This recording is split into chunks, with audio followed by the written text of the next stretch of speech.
우리 앞에 성도님들에게 서로 선포합시다. 하나님께서 하십니다. 선포하시겠습니다.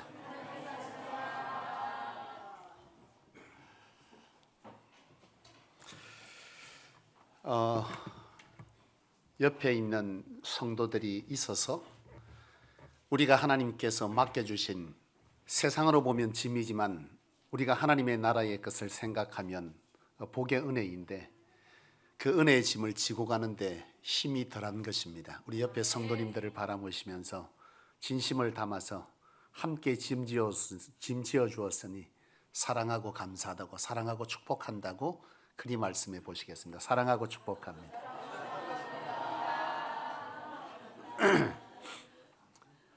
아이고, 눈뜨고는 못 볼 저 우리 권사님 네 분이 나는 참 복되고 귀한 것 같습니다. 나만 보기 아깝네. 우리 카메라가 있었으면 딱 잡아주셔야 하는 건데. 사랑하는 여러분, 신앙생활을 하고 계시지 않습니까? 그죠? 신앙생활을 하는 여러분들의 신앙함에 있어서 예배가 즐겁습니까? 진짜이십니까? 헌신이 무겁지 않고 즐겁습니까? 여러분들의 교제의 시간들이 기다려지십니까? 여러분, 사실 우리가 신앙을 하는 사람이라면 이런 시간들이 기다려지고 또 즐거워야 하고 함께하는 이가 소중하게 느껴져야 하는 것이죠. 하지만 우리의 신앙의 현장은요, 그런 이들도 있겠지만은 교회 예배하는 것이 건조해지고 헌신하는 자리가 무겁기만 하고 또 함께하는 성도들이 함께 마주하는 것이 싫어지고 부담스러워지고 피하고 싶은 일들이 벌어지는 이들도 있습니다. 여러분, 나는 오늘 우리 모든 성소교회 성도님들이 예배가 축제되어지고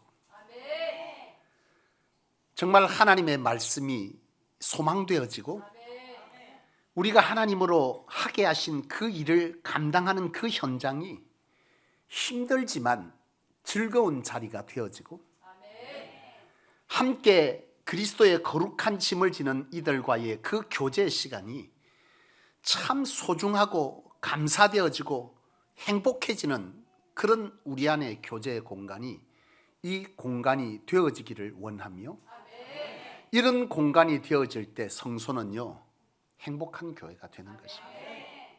만약에 오늘 우리 안에 예배가 기다려지지 않고 여러분 말씀이 은혜가 떨어지고 헌신이 무겁기만 하고 성도의 교제는 싫어져가는 성도들이 있다면 그들은 하나님 안에서 부서져야 합니다. 우리의 자아가 깨지고 하나님 안에서 부서지기 시작할 때 그 모든 것들은 회복되어지는 것입니다. 사랑하는 여러분, 하나님은 우리의 삶 가운데 여러 가지 환난과 고난과 시련을 주어서 우리를 깨뜨리고 부서지도록 하는데요, 우리의 고집과 교만과 우리의 잘못된 생각들과 영적 어두움으로 인해서 하나님이 우리를 부서시는데도 우리가 부서지질 않습니다. 그 부서지지 않음이 우리 안에 예배와 헌신과 교제를 행복이 아닌 불행으로 만들어간다는 사실을 여러분 아셔야 합니다. 오늘 본문은요, 이사야를 통해서 하나님께서 주신 말씀입니다. 이 본문에 보면 하나님께서 자기 백성들을 어떻게 길러 가시는지, 성장시켜 가시는지를 곡식을 파종하고 수확하는 것에 빗대어서 말씀해 주시는데, 그 요약을 하자면 이런 겁니다. 콩 같은 인생은 도리깨로 두들겨서 타작하고 보리 같은 인생은 연자맷돌을 굴려 부수거나 절구로 빻아서 그 인생을 뭐하게 한다는 거예요? 가lun하게 해서 하나님께서 보실 때 쓸만한 곳에 쓰게 하신다. 그 하나님의 방법이 참으로 뭐하다는 거예요? 기묘하다라고 이 이사야서는 말씀을 하고 있습니다. 여러분 무슨 말이냐 하면 여러분들의 삶에 고난, 환난, 시련 있습니까? 없습니까? 있습니다. 그 고난이나 환난이나 시련이나 문제들을 통해서 하나님은 우리를 뭐 한다는 거예요? 두들겨 부수신다는 거예요. 가lun하게 하신다는 거예요. 그 가lun하게 해서 하나님께서 하나님이 보실 때 하나님의 계획 가운데 가장 아름답게 뭐 한다는 거예요? 썩 하시는 계획을 가지고 계신다. 그 얘기를 하고 있는 것입니다. 여러분, 야곱이라는 인물을 우리는 잘 알고 있습니다. 야곱이요, 형 에서를 속여서 장자권을 가지고 고향을 떠나 달아나서 자기 인생을 정말 뭐하게 됩니까? 부유하게 만듭니다. 많은 식솔들을 만들고 그리고 함께하는 많은 이들 가운데 재산을 많이 쌓습니다. 그리고 그렇게 쌓았던 이 야곱은요, 당당하게 고향으로 금의 환영하기를 원해서 돌아갑니다. 근데 그 막상 돌아가는 길에 형 에서가 많은 이들을 데리고 자기를 죽이려 온다는 사실을 직감하면서 이 야곱이가 두려움에 떨게 됩니다. 야, 나 이러다 죽겠는데. 이 야곱이가 하나님 앞에 기도하는 거죠. 이 기도하는 이 야곱에게 천사가 뭐 하게 됩니까? 나타나 이 야곱과 씨름을 하게 되는데요. 이 씨름은 바로 무슨 씨름입니까? 하나님과 야곱의 씨름이라 성경은 기록해요. 야곱은 말합니다. 하나님, 나를 축복해 주십시오. 이 하나님, 이 천사는 뭐 하는 거예요? 이 야곱이의 이 요구를 거절하잖아요. 그리하지 못한다. 너는 선함으로 그것을 얻지 아니하였다. 근데 야곱은요, 끝까지 놓지 아니합니다. 붙들고 있는 거죠. 그래서 성경은 뭐라냐? 이 야곱의 환도뼈를 쳐서 부러뜨렸다. 그렇게 기록합니다. 환도뼈가 부러지니 이 야곱은 다리를 절게 되는데요. 그럼에도 불구하고 붙잡는 이 붙잡음에 이 천사 바로 하나님은 뭐라고 말하느냐? 너를 이제는 이스라엘이라 하리라. 너는 이제는 야곱이라 하지 아니하고 이스라엘이라는 이름을 얻게 하셨어. 이게 뭐냐? 하나님과 겨루어 이겼다이지만 이 말의 뜻은 하나님으로 승리케 하신다. 하나님으로 되어진다. 바로 이런 의미를 가지고 있습니다. 이 야곱은요, 해가 뜰 때 다리를 절며 자기의 가족들이 있는 곳과 고향을 향해서 가는데 그때 이 야곱이 깊이 깨닫게 되는 게 있어요. 그게 뭐냐면 하나님 없이 멀쩡한 다리로 살아가는 것보다 하나님으로 육신은 뭐하지만 다리를 절지만 하나님으로 사는 자가 승리한다는 이 놀라운 사실을 이 야곱은요, 자기 몸이 다 부서진 이후에야 깨닫게 됩니다. 욥기서를 보면 욥이라는 인물이 등장을 하는데 이 욥에게 환난이 옵니다. 모든 자녀들을 다 잃어요. 자녀를 잃는다는 것처럼 여러분 고통스러운 건 없지 않겠습니까? 자녀를 다 잃었어요. 자녀만 잃은 것이 아니라 자기가 가진 모든 재산도 다 잃게 됩니다. 그리고 마지막 남은 자기 몸뚱아리조차도 질병이 생겨 병 속에서 고통을 당하게 되는데요. 마지막 남은 자기 아내조차도 자기를 향해서 비난합니다. 네 자신을 저주하고 나가서 죽어라. 인생이 산산조각 나버린 이 욥. 이 욥은요, 자기 인생이 산산조각 나고서 깨닫는 것이 있었을 것입니다. 지금까지 누려왔던 모든 것은 하나님의 은혜였다. 인생이 산산조각 나고 나서 보니까 자기의 능과 자기의 힘으로 되어진 모든 것이라 생각했던 것이 모든 것이 하나님의 은혜였음을 깨닫게 되는 거죠. 이 욥은 이런 고백을 합니다. 그제서야 나의 가는 길을 여호와가 아시나니.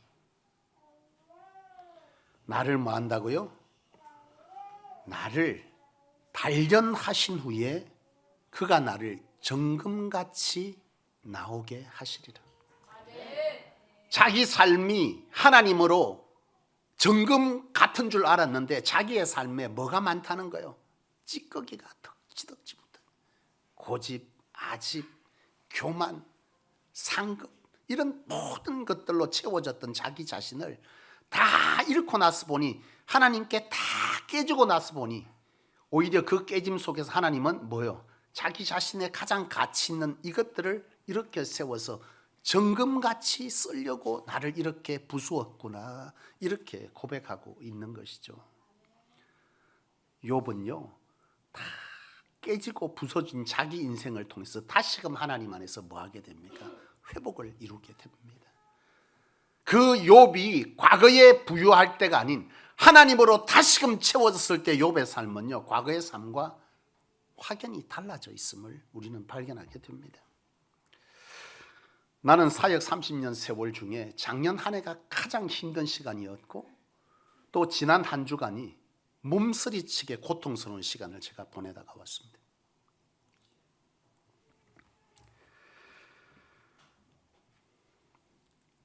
(10년의) 사역을 작년 한 해 동안 돌아보는데, 나는 하루에 3시간 자고 사역을 3년 동안 하고, 내 것을 포기하며 살해도 받지 아니하고 사역할 때도 수없이 있었고, 하나님께 드림에 있어도 가장 많은 것을 드리려고 끊임없이 하나님 앞에 나를 쳐서 복종시켰다고 생각했고, 각종 내가 배운 모든 지식을 동원하고 힘을 동원하고 사람들을 격려하고 독려해서 그렇게 사역했다고 생각했는데요, 사람이 변하지를 않았어요.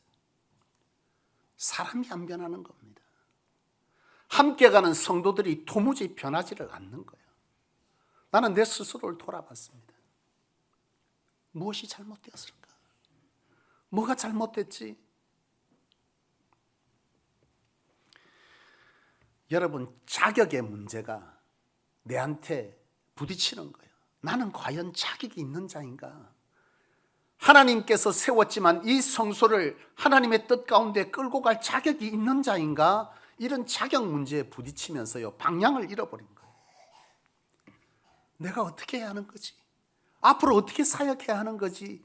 이 문제들을 고민하고 있는데, 성도들은 10주년이 지났다고 목사님 갑시다, 힘내어서 갑시다 그러는데요, 방향을 잡을 수가 없는 거예요.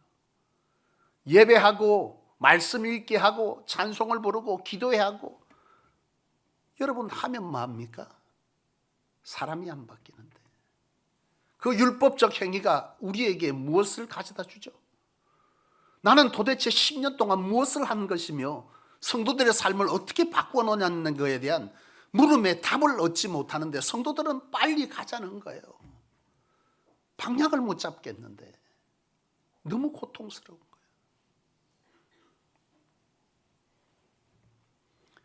근데 더더욱 놀라운 것은 10년의 사역을 돌아보는 데 있잖아요, 여러분. 8년 동안 사역했던 그 사역의 시간은 내가 모든 것들을 동원하고 실력과 배움과 내가 가진 모든 것들을 드리고, 그리고 모든 열심에 인간적인 열심을 다해서 쌓은, 그래서 하나님이 부흥시킨 그 수와 코로나가 오고 아무것도 할 수 없었던 2년, 그 2년 동안의 부흥의 수가 비슷하다는 사실을 깨닫게 된 거예요. 모든 인간적 방법을 다 동원했던 8년 동안 교회가 부흥한 수와 아무것도 할 수 없었던, 그래서 교회는 아무것도 되지 않냐고 예배와 그저 기도 시간과 그런 어떤 최소한의 것만 되어진 그 2년의 세월의 시간의 부흥이 똑같은 거예요.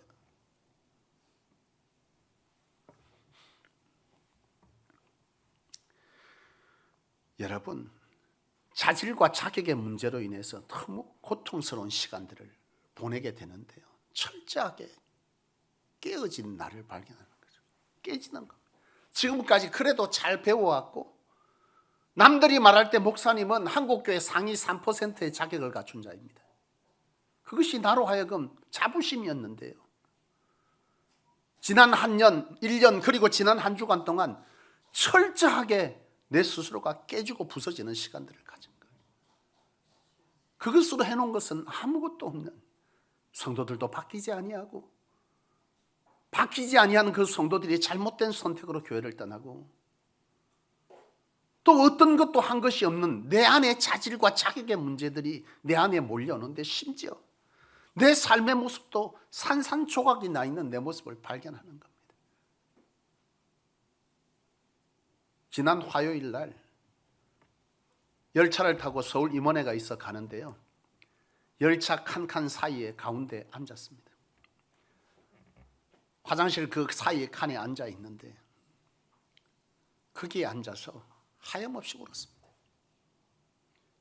나는 과연 자격이 있는가?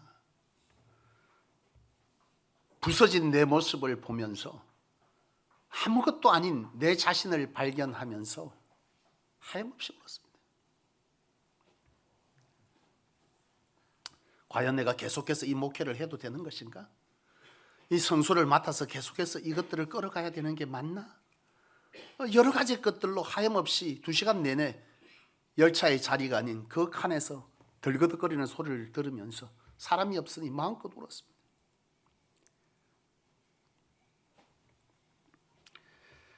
근데요, 그런 그때에 하나님께서 말씀하게 하시고 생각하게 하시는 것은 주님을 배반한 베드로에게 찾아가셔서 네 나 사랑하냐? 내 양을 먹이라 하시는 그 주님과의 베드로의 만남이 내 안에 스며드는 겁니다. 하나님께 그랬습니다. 하나님, 다 부서지고 깨진 쓸모없는 나를 다시금 붙여서 사용하시겠습니까? 하나님. 그것이 들어오니까요, 한없이 은혜가 밀려오는 겁니다. 교만되어지고 자만되어지고 그런 내가 하나님 앞에서 얼마나 보잘것없는 나로 여겨지는 그때에 목사로서의 삶을 내가 돌아볼 때에도 너무나 자격이 모자라 버린 내 스스로를 바라볼 때, 깨져 있는 내 인생을 바라볼 때 도무지 쓸모가 없는 것 같이 느껴지는 그때에 하나님, 이렇게 깨진 나도 쓰시겠습니까? 라고 말할 때 하나님께서 내게 주시는 말씀은 내가 여전히 너를 사랑한다 였습니다. 여러분, 우리의 예배가 왜 행복하지 않을까요? 우리의 헌신은 왜 무겁기만 하고 우리의 교제는 왜 그렇게 싫기만 하는 공간이 되어지겠습니까? 그것은 하나님께서 우리를 부수시는 그 현장에서 우리가 부서지지 않았기 때문에 그렇습니다. 다 산산조각 나고 부서진 내 자신을 발견하고 자격도 없는 자를 하나님께서 여전히 쓰시겠다 하시고 사랑한다 말씀할 그때에 내게 깨달아지는 것이 깊이 있었습니다. 말씀을 준비하는 시간이 목사에게는 즐거운 시간이 아닙니다. 대부분은 그렇습니다. 굉장히 부담스럽고 그 말씀 속에서 끊임없이 어떻게 이 본문을 해석할까, 어떻게 해석하면 될까라고 하는 이런 생각들을 많이들 갖고 있습니다. 나도 그런 자였습니다. 그 본문 속에서 하나님은 어떤 하나님인가가 아닌 이 말씀을 어떻게 획기적으로 해석하지? 어떻게 남들이 하지 않은 것들을 깨닫지? 그러니 말씀 시간이요, 고통스러운 수밖에. 말씀 시간이 내게 닥쳐올 때면 부담스럽기만 합니다. 이 단위에 설 때면 두렵기만 합니다. 30년 세월을 해도 여전히 이 자리는요, 홀가분한 자리가 아닙니다. 금요일, 토요일 이렇게 시간이 닥쳐오면요, 잠을 못 이룹니다.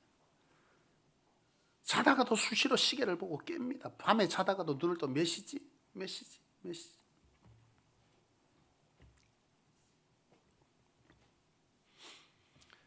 하나님께 내가 다 부서지고 쪼개져서 하나님이 쓰신다라고 하는 이 사실이 내 안에 들어오니까요, 하나님께 나아가는 그 자리가 부담이 아니고 기대가 되는 겁니다. 하나님께서 하시리라, 하나님께서 하십니다를 수도 없이 외쳤지만은 여전히 내 삶에는 하나님께서 하신다는 그 말보다는 내 의와 내 지식과 내 경험과 사람들을 감동케 할 그 욕심들로 가득 차버린, 그래서 부담스럽기만 했던, 근데 그것들이 다 내려놔지고 부서지니까요, 하나님께서 하시겠지. 내가 할 일은 선포자였지. 내가 사람을 변화시키는 것이 아니었지. 너는 나아가서 외치라. 너에게 외치는 자격을 주었지 누가 너로 변화시키려고 했더냐. 이 변화시키려고 했던 이 욕심이 끊임없이 나로 하여금 이 하나님의 말씀을 선포하는 자리가 부담스럽기만 했던 것입니다. 나는 깨달았습니다. 나는 사람을 바꾸는 자가 아니라 이 말씀 속에서 하나님은 하나님의 사람들에게 뭐라고 말씀하시느냐, 뭐라고 말씀하라 하시느냐, 그것만 귀 기울이면 될 것을 거기에 무엇을 덧붙이기 위해서 그리도 애쓰고 고통스러워했는지. 외치는 자는 자유합니다. 나는 그것을 깨달은 거예요. 그래, 나는 하나님의 말씀을 하나님의 말씀 그대로 선포하면 되는 것이고 그 다음은 하나님께서 하실 것이다. 나는 아무것도 아니었다. 나는 다 깨진 그릇과 같은 것이었다. 하나님께서 붙여서 쓰는 내가 무엇을 담아서 그들에게 나눠준단 말인가. 그저 하나님의 말씀을 외치자.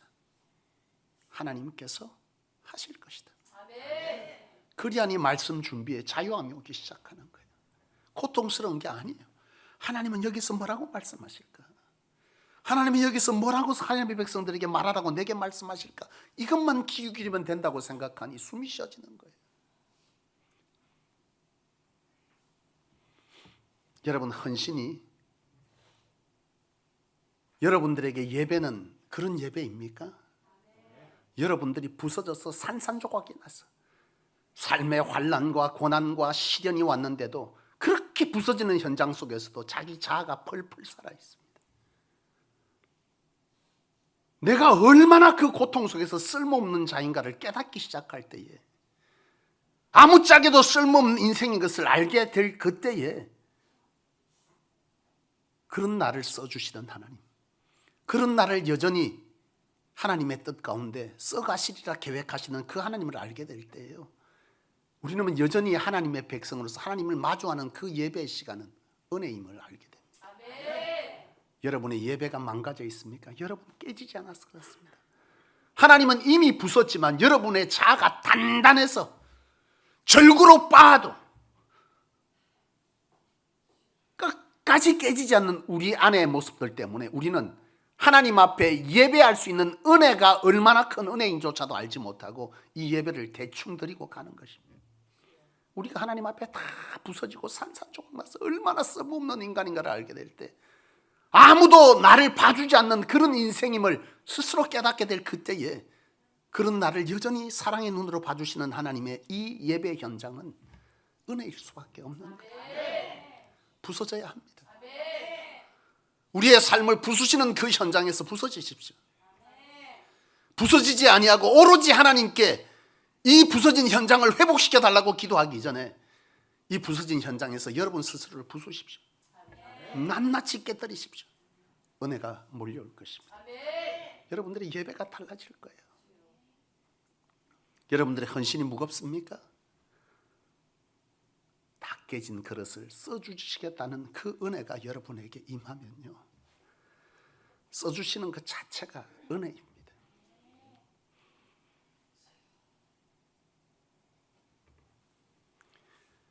부서짐에 써주는 은혜. 나는 이걸 몰랐기에 하나님 주신 비전을 가지고 책임으로 나는 이 일을 감당해 왔어요.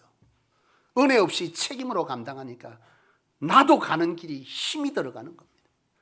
성도들이요, 장로님, 권사님, 하나님 주신 직분 이렇게 감당해야 돼, 왜 그렇게 하십니까? 그렇게 말하게 되는 거예요. 그런데 참 감사한 것은 그래도 주의 종이라고 그 무거운 소리를 책임으로 안고 그 십자가의 짐을 져주는 겁니다. 근데 그 짐이 무겁기만 하고 즐거웠겠습니까? 은혜 없는 책임으로 하는 일은요, 즐겁지가 않아. 즐겁지 않은데도 주의 종이 시키니 그걸 따라준 거예요. 그걸 깨닫는데 그렇게 미안한 거예요. 근데 그리 앞선 자가 모든 자가 같은 짐을 그 책임으로 그래도 순종으로 질 수 있는 건 아니지 않겠어요? 그 짐의 자리에 짐스러워서 지지 못하는 이가 생길 때면 먼저 짐진 자가 아니 목사님이 하나님이 그렇게 하라고 했으면 해야지 왜 안 하세요 권사님? 왜 그 시간에 빠지세요 집사님? 헌신의 현장이 힘쓰고 악쓰는 현장이 되어 있는 거예요.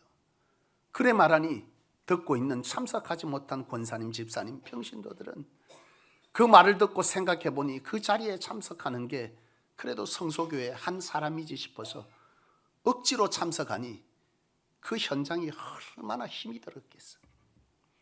앉아는 있고 같이 일어났지만 자기에게 욱박지른 듯한 그 앞서간 자들의 그 모습이 싫기만 한 거지. 그러니 교제 시간은 어떻게 되겠어요? 비방하는 시간이 되고 비난하는 자리가 되고 트집 잡는 자리가 될 수밖에.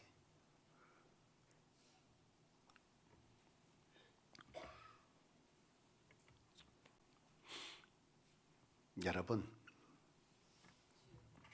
부서져야 합니다.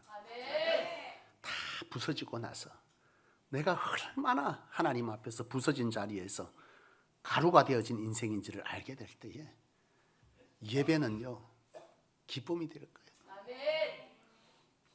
그 예배에 나아가는 것 자체가 은혜의 힘을 알게 될 것입니다. 다 깨진 거로 붙여서라도 아무도 안 써주는 그 부서진 조각을 붙여서 써주신다고 하시는 그 써주심의 은혜가 내한테 오면요 그 써주시는 자리가 감사한 거예요. 감격하게 되는 것입니다. 하나님께서 하실 것입니다. 내가 한다고 하니 그를 그렇게 욱박지르게 되는 거예요. 책임이 아니라 이 은혜가 우리에게 임하면 헌신의 자리는 그냥 하나님께 뭐하는 자리입니까? 감격으로 일하는 자리입니다. 몸은 고될 수 있습니다. 때로는 그 짐이 무거울 수 있지만 뭐예요? 은혜로 지는 자는 지게 되는 겁니다. 사도 바울이 주의 위에 복음을 지고 갈 때에 사도 바울이 매맞고 안 아팠겠습니까? 옥에 갇힐 때 안 힘들었겠습니까? 아프고 힘들었지만 사도 바울은요 그 자리에 기꺼이 즐거움으로 갈 수 있었던 것은 산산조각 나버린 자신의 삶을 써주시는 여전히 사랑해 주시는 하나님의 은혜가 있었기 때문에 사도 바울은 나의 달려갈 길과 주 예수께 받은 사명을 이제는 마치려 하면 나의 생명을 조금도 귀한 것으로 여기지 아니한다 말하며 갈 수 있었던 것입니다. 여러분 신앙의 즐거움 행복은요 바로 우리의 부서짐에 있습니다. 우리가 부서져서 하나님의 앞에 예배하는 이 자리가 감격되어질 때 예배는요 억지로가 아닌 기쁨으로 축제가 되는 거예요. 하나님 감사해요. 다 깨져버린 내 인생에 다 망가져버린 인생을 경험하게 하신 하나님, 거기서 깨져보면요 내가 얼마나 쓸모없는 인생이고 하나님 없으면 안 되는 인생을 알게 될 때에 그 하나님을 만나는 자리는 바로 하나님으로 뭐하는 자리입니까? 절지만 기쁨으로 이 세상을 나갈 수 있는 자리 되는 것입니다. 헌신의 자리 여러분 힘쓰지 마세요. 은혜로 합시다. 이제 제가 용 안 쓰려고요. 나오세요 하세요 안 하려고요. 은혜 받은 자는 갑시다. 그 사람이 둘이 되든 셋이 되든 뭐가 중요합니까? 둘 서희 가든 다섯이 가든 은혜 받은 자가 하다 보면 아직 그 자리에 임하지 못한 자를 징계할 이유가 없는 거죠. 은혜로 가는 자리 누가 같이 안 하면 어때요? 그렇잖아요. 비난할 일이 없잖아요. 왜 이호 권사님 그 자리에 안 오세요? 라고 말할 이유 없잖아요. 왜요? 결과를 우리가 만드는 거 아니거든요. 그냥 은혜 받을 자가 하면 하나님께서 결과 만드시니 그 은혜의 자리에 그냥 은혜로 누리며 가면 되는 것입니다. 그러다 보면 그 자리가 참 행복해 보이는 그 어떤 사람은 그 자리에 한 걸음 한 걸음 더 올 것이요. 또 내가 함께 가지 못하고 앞선 자로 그 길을 감당하는 이가 있다면 먼저 간 이는 따라오지 못한 자를 비방할 이유도 없고, 또 함께 가지 못한 자는 비방당하지 않았으니 그를 질투하여 그에게 욕할 이유가 없지 않겠습니까? 축복의 성소, 부흥의 성소 만들기 위해 앞서서 은혜로 하는 그분들 보면서 감사하다고, 내가 함께 져줘야 되는데 함께 져주지 못해 미안하다고 말할 수 있는 그런 은혜의 공동체가 이 공동체가 되어질 때에 우리의 삶에는 참 말 많은 교회가 아닌, 트집도 없고 비난도 없는, 그저 은혜만 있는, 즐거움이 있는 그런 신앙 공동체 될 줄로 믿습니다. 그런 교회 되어질 때 나가서 전도 뭐하러 하려고요? 우리가 그렇게 행복한 이 공간을 만들면요, 저절로 사람들은 행복하기 위해 찾아오기 마련이에요. 깨진 사람들이 모여도 끄떡없는 교회, 깨어진 인생들이 쉴 수 있는 공간, 성소교회. 그런 공간 그리 만드실 때에 이 행복 공동체는 하나님으로 채워지는 놀라운 역사가 있을 것이요, 그 채워짐을 감당하게 하실 하나님의 채우심에 여러분들의 인생의 비운 자리는 하나님으로 복되게 되는 놀라운 역사가 있어서 억지로 간정을 만드는 것이 아닌 행복하여 주의 전을 찾고 행복하여 헌신하였더니 하나님께서 이와 같이 채우셨다 말하는, 말하지 아니하면 견딜 수 없는 그런 은혜로서의 간증이 이 성소 안에 있게 될 줄로 믿습니다. 그런 교회 만들 수 있기를 주의 이름으로 축원합니다. 기도하겠습니다. 고맙고 감사하신 하나님 아버지, 하나님은 우리의 인생에 하나님의 놀라운 계획들을 가지고 우리를 길러가실 때에 끊임없이 우리의 잘못이든 하나님의 뜻이든 삶의 부서짐의 현장들을 맡게 하여 주시고, 그 부서짐의 현장을 통해서 철저하게 우리가 하나님 앞에, 사람 앞에 쓸모없는 존재인 것을 깨달아 알아 하나님 앞에 회개의 자리들을 찾고 하나님으로, 하나님 이리하여도 써주시겠습니까? 물을 걷때에 하나님의 은혜가 우리 가운데 임하여만 진다면 하나님으로 살아가는 모든 순간의 신앙의 시간은 즐거움과 기쁨의 시간이요, 감사와 은혜의 시간이 되는 줄로 믿습니다. 하나님 아버지, 하나님께서 우리를 부수시는 그 시간에 딱딱해져 있는 우리의 고집과 아집과 자존심을 던져버리고 우리를 부술 수 있는 자 되게 하여 주셨습니다. 부서지고 깨진 자로 하나님으로 은혜의 삶을 살아내는 저희 다 될 수 있도록 도와주셨습니다. 힘주어 신앙하는 것이 아닌 하나님으로 되어질 것을 믿고 하나님 안에서 자유함을 누리는 평안의 신앙을 해가는 저희 다 되게 하여 주셨습니다. 하나님으로 되어지는 인생이 무엇인지를 즐겁게 누리며 말하는 공동체 이곳 되게 하여 주옵소서. 하나님, 지금 환난과 고난과 부서짐의 현장의 자리에 있는 성도 있다면 오늘 이 말씀으로 자신을 온전히 부서뜨리는 그 현장에서 하나님으로 세워지는 은혜를 기대하게 하여 주옵소서. 하나님 안에서 세워주실 그 은혜가 임하여 감격으로 예배를 회복하고 헌신을 회복하고 하나님 앞에서의 아름다운 성도의 교제를 회복하여 가는 그런 일이 저들 위에 나타나게 도와주옵소서. 하나님이여, 성소 공동체가 진정 행복 공동체 되기를 소원합니다. 여호와여, 우리로 교회다운 교회를 세우라 하신 그 뜻을 이리 알게 하여 싸우니 진정 세상을 능히 이기는 교회, 깨어지고 부수어진 인생이 이곳에 오면 숨 쉴 수 있는 공간이 되어지는 작은 천국을 이루도록 우리 하나님 역사하여 주시옵소서. 예수 그리스도 이름으로 간절히 기도하옵나이다. 아멘.